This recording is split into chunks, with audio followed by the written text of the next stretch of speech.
SIR का कभी विरोध नहीं हुआ।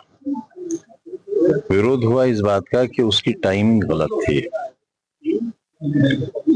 सिर्फ 1-1.5 महीने पहले किसी प्रदेश के चुनाव से एसआईआर का अमल में लाना लोगों को गलत लगा और ये लगा कि कहीं संवैधानिक संस्था अपने अधिकारों का नाजायज इस्तेमाल कर रही है या सत्ता को फायदा पहुंचाने के लिए।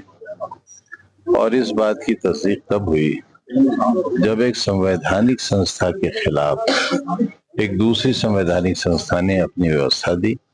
पहले उन्होंने रिक्वेस्ट की और जब रिक्वेस्ट नहीं मानी गई तो उन्होंने आदेश दिया और ये आदेश देने वाली सुप्रीम कोर्ट ऑफ इंडिया थी। जाहिर है उससे बड़ी ताकत देश में कहीं नहीं है। पार्लियामेंट से बने हुए कानूनों को जो रद्द करने का अधिकार रखती हो, उस संस्था ने इलेक्शन कमीशन को आईना दिखाया। तो एक तो अफसोस की बात यह है कि इलेक्शन कमीशन जैसी संस्था पर ये उंगलियां उठी कि इन्होंने असंवैधानिक काम किया, तो आस्था में कमी आई और जो चोर शब्द का इस्तेमाल किया गया लोगों को लगा कि शायद ये सही है। अब नॉर्मल हालात में चुनाव काफी दूर हैं, ऐसे में जब एसआईआर हो रही है तो मेरे ख्याल से किसी की मुखालिफत करने का कोई सवाल ही नहीं। सच तो यह है कि जब वोट बढ़ाए या घटाए जाते हैं तो सारे राजनीतिक दल बड़ी खुशदिली से एक त्योहार की तरह इसे मनाते हैं। सब साथ बैठते हैं, खाते हैं, पीते हैं और एक राय मशवरा होकर बढ़वाते भी हैं और एक राय मशवरा होकर घटवाते भी हैं। तो अब कोई विरोध न था न है। अच्छा भाई, बिहार चुनाव में भाजपा की रैली में एक ये कहा गया कि उत्तर प्रदेश में 4 माफिया थे, 3 माफिया को खत्म कर दिया गया, अब अगला नंबर किसका? देखिए, वो जो खत्म किया है जिसे वो अभी जिंदा है और वो कितना बड़ा माफिया है ये आपके चैनल साबित कर चुके हैं। आपका रवैया हमारे साथ, आपकी टिप्पणियां साबित कर चुकी हैं। पूरे देश को ये मालूम हो गया है कि मुर्गी और बकरी चोरी कराने वाले को 21 बरस की सजा और 36 लाख रुपए का जुर्माना सिर्फ एक मुकदमे में हुआ है, जबकि मेरे ऊपर 114 मुकदमे हैं और मेरे परिवार पर, बीवी बच्चों पर तकरीबन 350 मुकदमे हैं। तो ये तो देश जान चुका सच क्या है। और वो व्यक्ति जिस पर किताब चोरी का मुकदमा है उसने एक विश्वविद्यालय बनाया है, बहुत शानदार विश्वविद्यालय।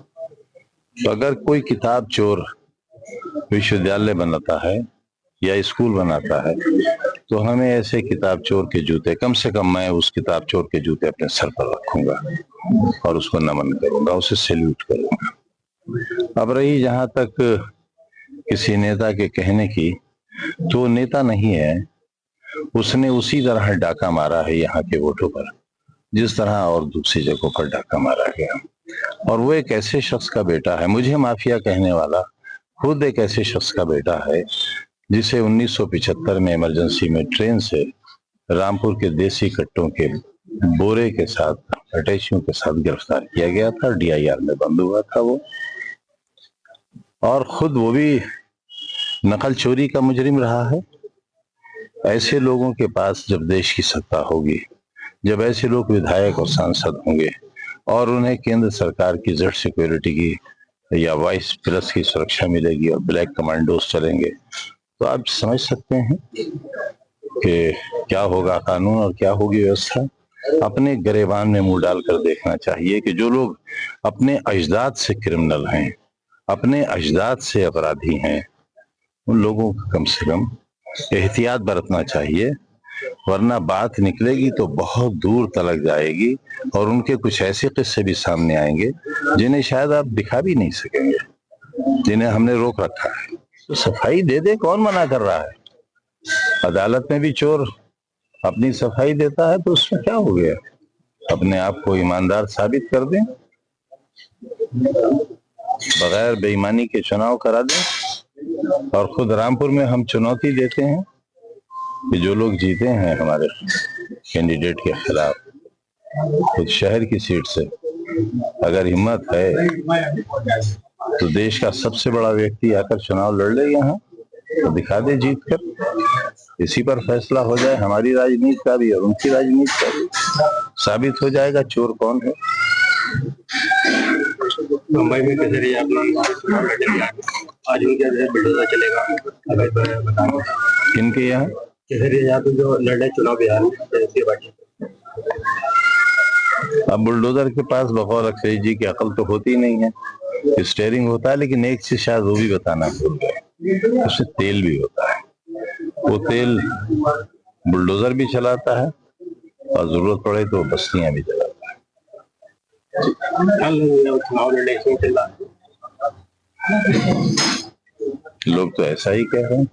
मैं थोड़ा बेवकूफ आदमी हूँ तो लोगों की सुनी बात पर यकीन करता हूँ। अपनी अकल तो मेरे पास रही नहीं सर। कैद की तन्हाइयां अकल को चाट गई। अमित शाह जी कह रहे हैं 2 लोग घूम रहे हैं यहाँ पे बिहार में बर्बाद कर रहे हैं। अब जंगल राज में कौन घूमेगा ये तो वो तय करेंगे। 20 साल से व्यवस्था परिवर्तन के बाद भी वहाँ जंगल राज है। तो हम तो इसी डर से नहीं गए कि जंगल में और जंगलियों में जाकर जिंदा वापस आना मुश्किल होगा। प्रियंका गांधी मंच से करीब बोर्ड शो वाले 3 लोग हैं, जनता को भी दिख रहा है सामने दिख रहा है। अब ये बड़े नेता हैं, हम छोटे आदमी हैं।